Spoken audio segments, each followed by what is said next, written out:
زرنب ایک چھوٹے سے گاؤں میں اپنے باپ کے ساتھ رہتی تھی۔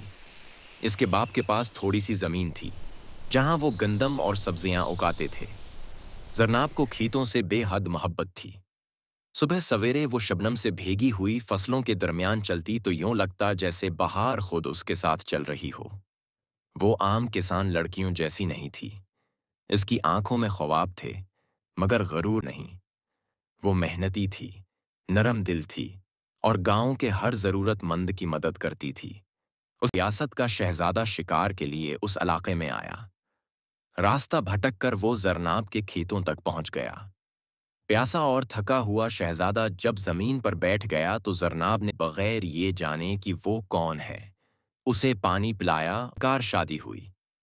زرناب محل میں گئی مگر اس نے اپنی سادگی نہ چھوڑی۔ اس نے محل کے باغات خود لگوائے، کسانوں کے لیے انصاف کے قوانین بنوائے اور ریاست میں خوشحالی آئی۔ لوگ کہتے تھے کہ شہزادے کو تاج وراثت میں ملا مگر دل کی ملکہ اسے کھیتوں سے ملی، اور یوں ایک کسان کی بیٹی اپنی عاجزی اور